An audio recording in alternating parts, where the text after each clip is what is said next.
English tutorial চ্যানেলে সকলকে স্বাগত জানাই। আজকে আমি যে টপিকটা তোমাদের সাথে শেয়ার করব সেটা হলো অ্যাডজেক্টিভ আর প্যাসিভ ভয়েস হিসেবে V3-র ভূমিকা। তোমরা অনেকেই কিছু কিছু বাক্য দেখো যেখানে V3 অ্যাডজেক্টিভের কাজ করছে, কিন্তু তোমরা ভাবো V3 প্যাসিভ হিসেবে ইউজ হয়েছে। আজকে আমি সেই কনফিউশন টপিকটা নিয়েই ডিসকাস করব। ভিডিওটা ভালো লাগলে লাইক আর শেয়ার করে দিও।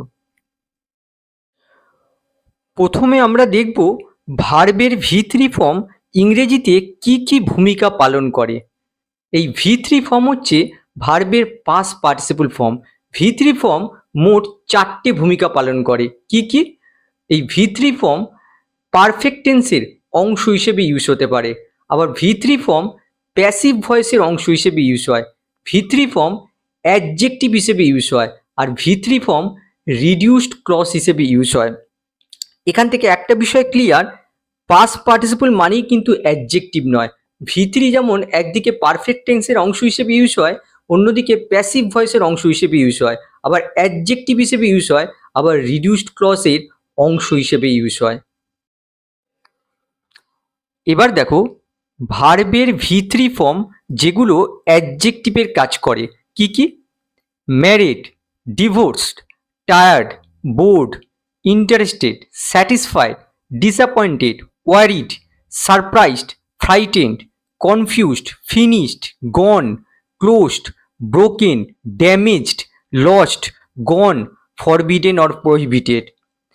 একটা বিষয় বলে রাখি, এই পাস্ট পার্টিসিপলগুলো অ্যাডজেক্টিভ হিসেবে ইউজ হলেও এদের মধ্যে কিছু কিছু আছে যারা প্যাসিভ ভয়েস হিসেবেও ইউজ হতে পারে। এক্সাম্পল দিয়ে বিষয়টা তোমাদের বুঝিয়ে দিচ্ছি। যেমন দেখো, তিনি ক্লান্ত, হি ইজ টায়ার্ড। এখানে দেখো হি হচ্ছে সাবজেক্ট, ইজ হচ্ছে বি ভার্ব, আর বি ভার্বের পরে দেখো টায়ার্ড হচ্ছে সাবজেক্ট কমপ্লিমেন্ট, আর দেখো সাবজেক্ট কমপ্লিমেন্ট হিসেবে এখানে পাস্ট পার্টিসিপল ইউজ হয়েছে। এখানে দেখো সাবজেক্টের প্রেজেন্ট স্টেট বোঝাচ্ছে যে সাবজেক্ট কেমন, সাবজেক্ট ক্লান্ত, সাবজেক্টের ক্লান্তিকর অবস্থাকে বোঝাচ্ছে। টায়ার্ড এখানে অ্যাডজেক্টিভের কাজ করছে। এখানে এটা কিন্তু কোনো প্যাসিভ নয়, এখানে কোনো কাজ হচ্ছে না। এখানে যদি তোমরা বাই প্লাস এজেন্ট যোগ করো তাহলে কিন্তু কোনো অর্থ দাঁড়াচ্ছে না, এটা প্যাসিভ নয়। টায়ার্ড এখানে অ্যাডজেক্টিভের কাজ করছে। আবার দেখো কাজটি সম্পূর্ণ বা সমাপ্ত, দ্য ওয়ার্ক ইজ ফিনিশড। কাজটি সম্পূর্ণ অবস্থায় রয়েছে। এখানে দেখো সাবজেক্টের স্টেট বোঝাচ্ছে, কোনো রকম অ্যাকশন বোঝাচ্ছে না, জাস্ট স্টেট বোঝাচ্ছে। ফিনিশড এখানে কোনো প্যাসিভ ভার্ব নয়, অ্যাডজেক্টিভের কাজ করছে। আবার এই বাক্যটা দেখো, কাজটি তার দ্বারা শেষ হয়েছিল। এখানে কিন্তু কোনো কাজ করা বোঝাচ্ছে।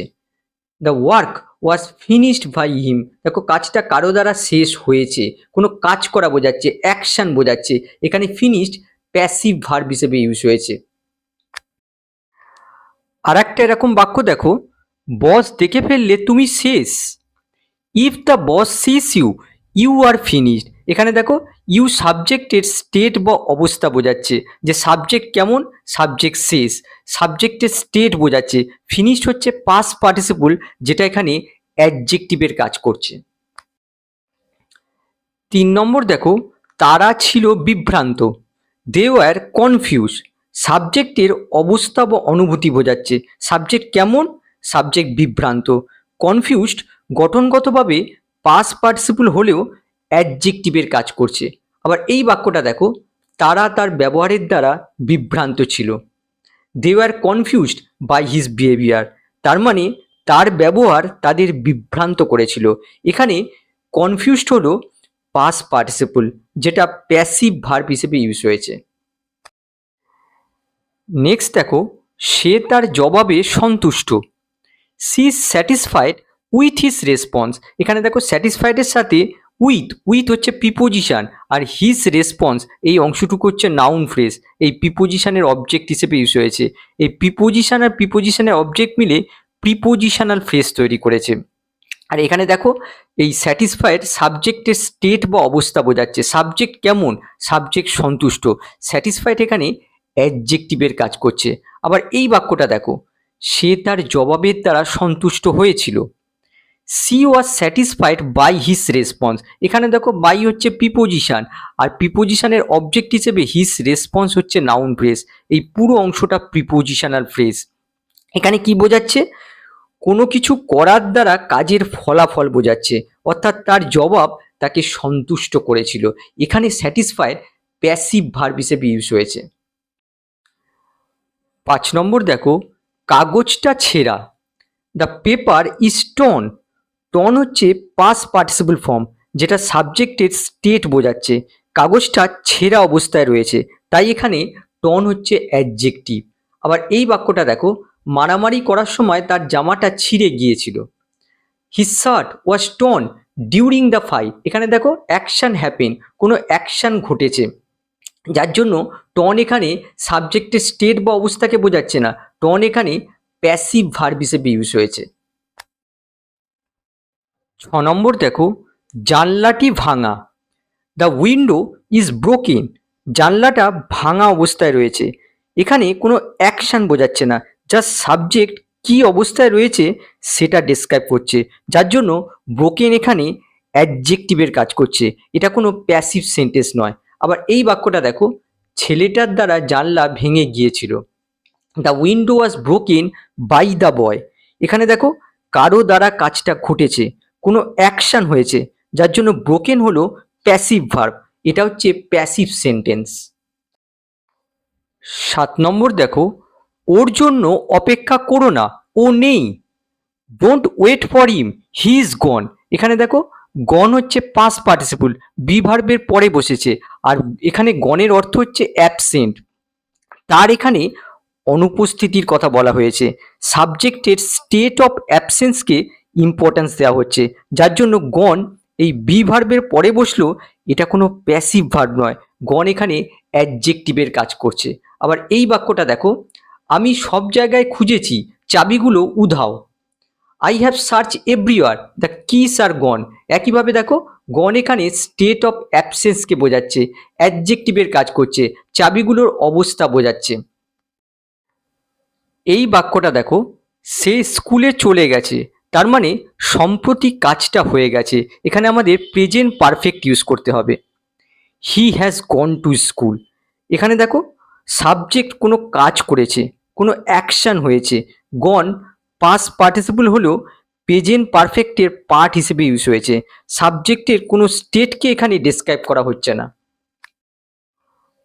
8 নম্বর দেখো, আমি এই নতুন শহরে বিভ্রান্ত বোধ করেছিলাম।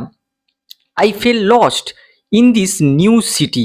এখানে দেখো লস্ট হচ্ছে পাস্ট পার্টিসিপল, যার অর্থ হচ্ছে এখানে কনফিউজড। এখানে সাবজেক্টের স্টেট বা অবস্থাকে বোঝাচ্ছে, আর যার জন্য এই লস্ট হচ্ছে অ্যাডজেক্টিভের কাজ করছে। আবার দেখো জনের দ্বারা চাবিগুলো হারিয়ে গিয়েছিল। The keys were lost by John. দেখো কারো দ্বারা কাজটা সম্পন্ন হয়েছিল, এখানে কিছু অ্যাকশন বোঝাচ্ছে। লস্ট এখানে পাস্ট পার্টিসিপল, যেটা প্যাসিভ ভার্ব হিসেবে ইউজ হয়েছে। এটা হলো প্যাসিভ সেন্টেন্স। ম্যারি ভার্বের ইউজ নিয়ে আমরা প্রায় কনফিউজ থাকি। এই বাক্যগুলো দেখলে আশা করি ক্লিয়ার হয়ে যাবে। যেমন দেখো, ধনী মেয়ের সাথে তার বিয়ে হয়েছে। অনুবাদ দেখো, হি is married with a girl. যদি আমরা এই ম্যারির সাথে যদি আমরা উইথ ব্যবহার করি তাহলে কিন্তু ভুল হয়ে যাবে। তাহলে সঠিকটা কি হবে? He is married to a girl. ম্যারিডের সঙ্গে টু প্রিপোজিশন বসাতে হবে। আর এখানে দেখো ম্যারিড সাবজেক্টের স্টেট বা অবস্থাকে বোঝাচ্ছে। সাবজেক্ট বিবাহিত, সাবজেক্টের ম্যারিটাল স্টেটাস বোঝাচ্ছে। ম্যারিড এখানে অ্যাডজেক্টিভের কাজ করছে। এবার এই বাক্যটা দেখো, সে বিবাহিত এবং তার একটা বাচ্চা আছে। এই বাক্যটার অনুবাদ আমরা কিভাবে করতে পারি? হি is married with one children. এক্ষেত্রে কিন্তু ম্যারিডের সাথে উইথ বসানো যাবে। এখানেও ম্যারিড সাবজেক্টের স্টেট বা অবস্থাকে বোঝাচ্ছে। ম্যারিড এখানে অ্যাডজেক্টিভের কাজ করছে। পরেরটা দেখো, সে একটা ধনী মেয়েকে বিয়ে করেছে। He has married a rich girl. এটা দেখো অ্যাক্টিভ সেন্টেন্স। ম্যারিড হচ্ছে ট্রানজিটিভ ভার্ব, সবসময় অবজেক্ট নেবে। সে বিয়ে করেছে, কাকে বিয়ে করেছে? এই কাকের উত্তর দেখো এটা আসছে। আর রিচ গার্ল, আর রিচ গার্ল হচ্ছে এই ম্যারি ভার্বের এখানে অবজেক্ট। নেক্সট বাক্য দেখো, পুরোহিতের দ্বারা তার বিয়ে হয়েছিল। He was married by a priest. এখানে দেখো কারো দ্বারা কোনো কিছু সম্পন্ন হয়েছে, ক্লিয়ারলি এটা প্যাসিভ বাক্য। ম্যারিড এখানে প্যাসিভ ভার্ব হিসেবে ইউজ হয়েছে। আশা করি ভিডিওটা তোমরা এনজয় করেছো। আবার নেক্সট ক্লাসে অন্য কোনো টপিক নিয়ে আসবো। বাই।